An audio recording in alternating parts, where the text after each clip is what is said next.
Oke, Assalamualaikum warahmatullahi wabarakatuh. Jadi materi hari ini adalah analisis regresi. Di sini sudah dijelaskan, analisis regresi digunakan untuk melihat pengaruh variabel independen atau variabel yang mempengaruhi terhadap variabel dependen atau variabel yang dipengaruhi.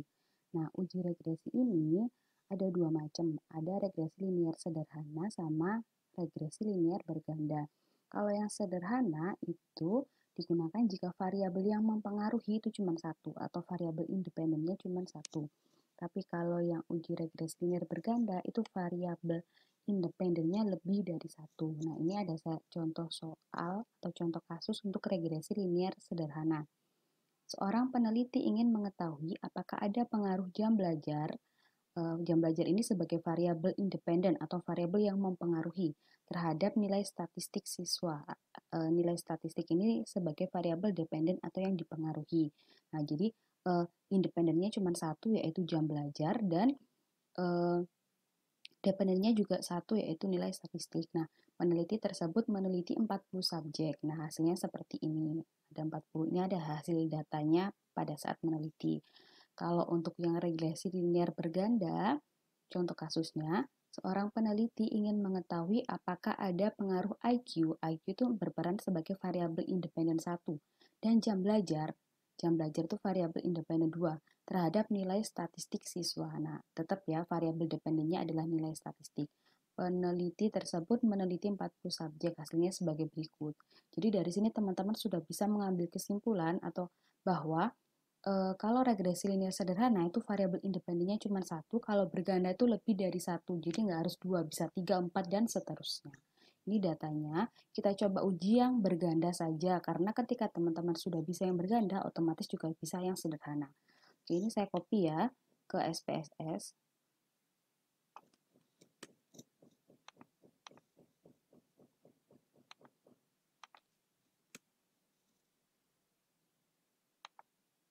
Ini IQ, ini jam belajar, nilai.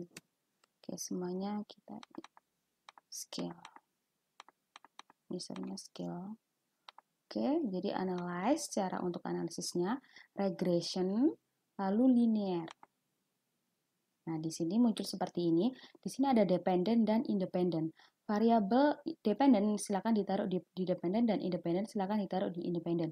Tadi yang dependent adalah nilai, saya masukkan ke atas, dan yang independent adalah IQ dan jam belajar gitu ya. Jadi kalau misalkan cuma satu berarti di sininya satu, kalau independennya dua ya dua, kalau tiga tiga, dan kalau lima lima, dan seterusnya. Jadi dimasukkan ke sini semua. Kalau sudah langsung di OK. Akan muncul outputnya. Nah, ini outputnya ya. Oke, regression ada 1, 2, 3, 4. Ada 4 tabel. Kita lihat dari tabel yang kedua aja. Oke, kalau sudah, ini saya sudah tulis prosedur analisisnya. Ini outputnya tadi, saya copy ke sini. Nah, untuk analisisnya ada 3 macam. Yang pertama, koefisien determinasi, melihat koefisien determinasi dulu. Yang kedua, uji ANOVA, yang ketiga uji T. Nah, uji ANOVA ini berdasarkan F hitung F tabel dan probabilitas, yang uji T berdasarkan T hitung T tabel dan probabilitas. Jadi ini agak panjang. Yang pertama, koefisien determinasi, R square atau R kuadrat. Nilai koefisien determinasi adalah 0,090. Lihat output model summary yang R square. Di output sini, nih, di R square ini, itu yang dilihat ya, yang sudah saya blok stabilo kuning, 0,090. Jadi R square-nya 0,090. Apa sih itu? Hal ini menjelaskan bahwa sebanyak 9% variabel nilai statistik dipengaruhi oleh variabel IQ dan jam belajar. Sisanya 91% dipengaruhi oleh variabel lain yang tidak diteliti. Jadi IQ dan jam belajar itu mempengaruhi nilai statistik itu cuma sebesar 9%. Nah, sisanya 91% itu dipengaruhi variabel lain yang tidak diteliti. Jadi bukan IQ dan bukan jam belajar. Nah, kok bisa sih 9%? 9% ini dari mana? Dari nilai 0,090 ini dijadikan bentuk persentase. Kalau 0,090 dijadikan persentase adalah 9,0, makanya 9% dari situ. Jadi harus nilai R square-nya itu dijadikan bentuk persentase. Nah, itu adalah sumbangsi variabel independen terhadap variabel dependen. Oke, koefisien determinasi sudah sampai situ aja. Sekarang ke uji yang ANOVA. Nah, H0-nya tidak ada pengaruh IQ dan jam belajar terhadap nilai statistik. Kalau H1 ada pengaruh IQ dan jam belajar terhadap nilai statistik. Kalau F hitung, berdasarkan F hitung dan F tabel seperti kemarin sama. F hitungnya silakan lihat di output, F tabelnya kita cari di menu transform compute variable. Nah, F hitungnya di sini lihat nilai F pada output tabel ANOVA. Jadi kalau kita menganalisis yang ANOVA berarti outputnya kita lihat di yang tabel ANOVA. Nilai F-nya, F hitung adalah 1,838. Di sini sudah saya tulis 1,838. Nah, F tabelnya silakan cari di menu transform compute variable. Di sini tanda tanya yang pertama diisikan uji satu sisi 0,95. Tanda tanya yang kedua diisikan jumlah variabel dikurangi 1. Variabelnya ada 3, nilai statistik, IQ, dan jam belajar. Kalau dikurangi 1 berarti 2. Nah, yang tanda tanya ketiga, jumlah data dikurangi jumlah variabel. Datanya tadi 40, dikurangi jumlah variabelnya 3, makanya 37. Nah, nilai 0,95, 2, dan 37 ini silakan dimasukkan ke tanda tanya pertama, kedua, dan ketiga. Lalu di OK, hasilnya adalah 3,20. Oke.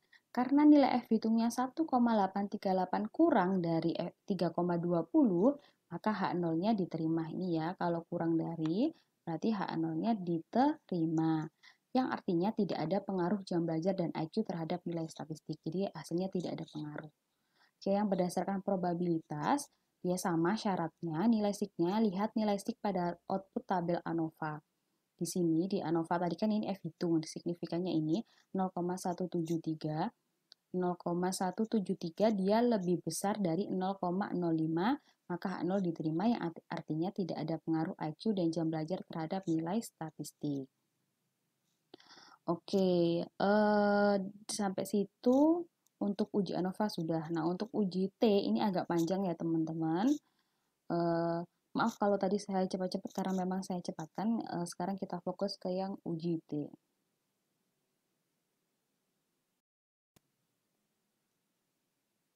Oke, sekarang ke yang uji T.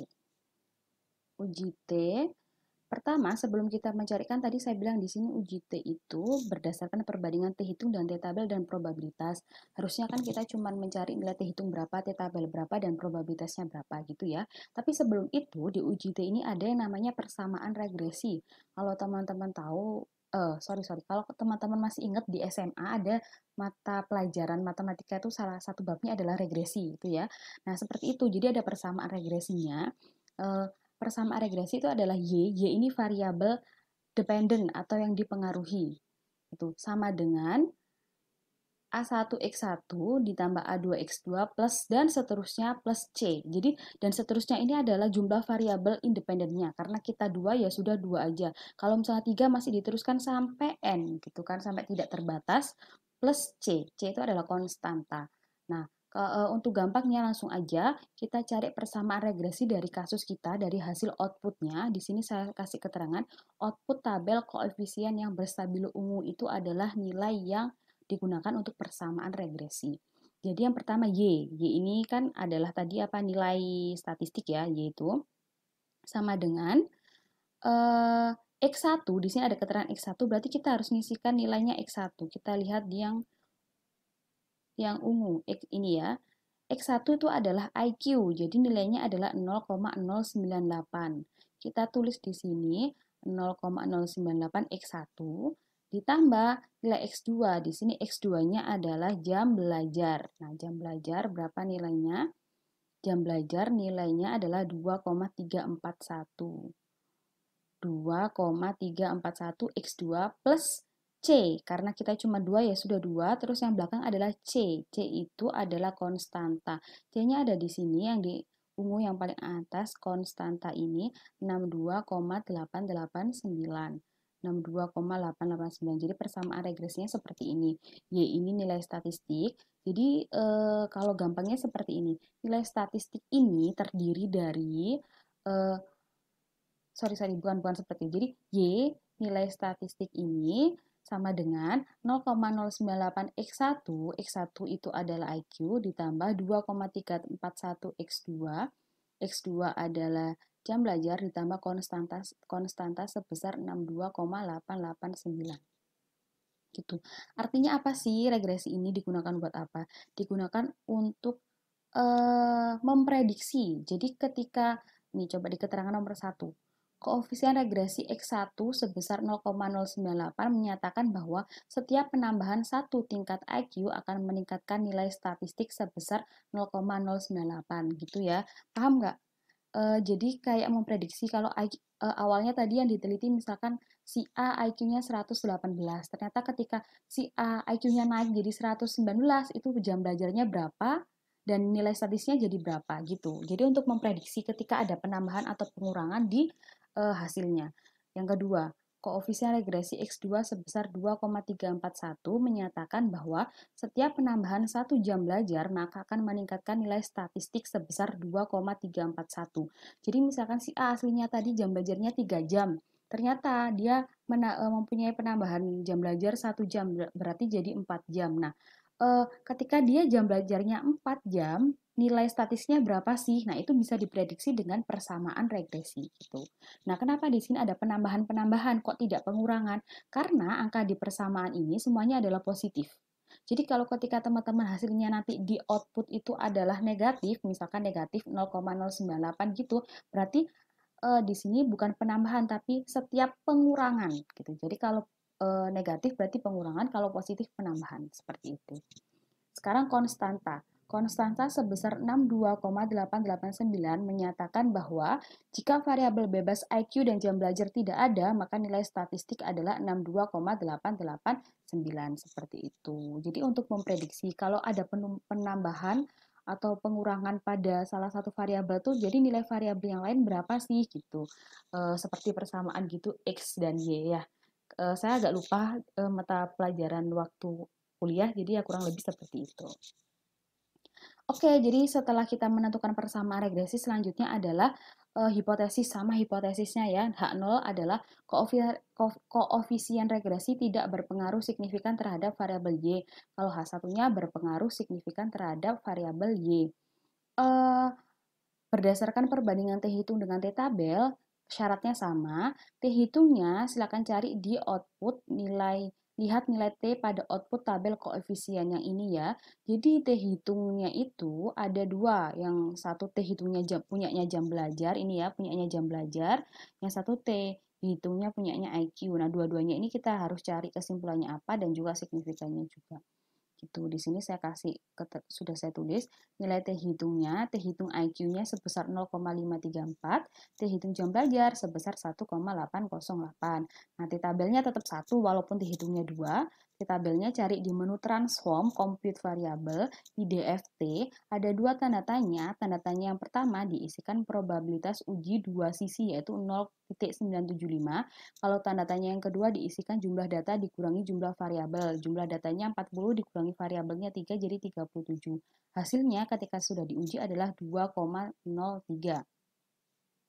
Kesimpulannya, nilai T hitungnya IQ dan nilai T hitungnya jam belajar itu semuanya berada di antara plus minus T tabel 2,03. Maka H0-nya diterima yang artinya koefisien regresi tidak berpengaruh signifikan terhadap variabel Y.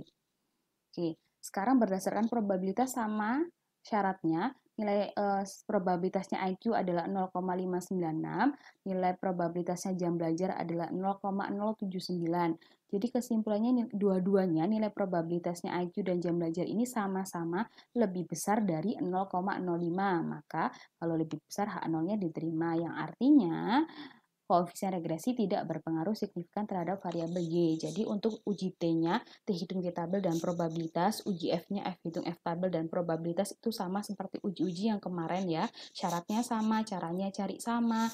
Untuk cari T hitungnya ada di mana, untuk melihat T tabel F tabelnya seperti apa, itu sama saja. Jadi yang perlu teman-teman pahami lagi di sini, karena ini adalah hal yang baru buat teman-teman, adalah persamaan regresinya. Gimana cara nulis persamaan regresi gitu. Kalau untuk yang lain saya rasa teman-teman sudah bisa persamaan regresi dan mungkin koefisien determinasi yang baru buat teman-teman. Oke ya, nanti bisa dicoba sendiri dan dipelajari. Maaf kalau videonya terlalu cepat karena memang saya nggak mau videonya terlalu besar, makanya saya cepat-cepat. Oke, terima kasih.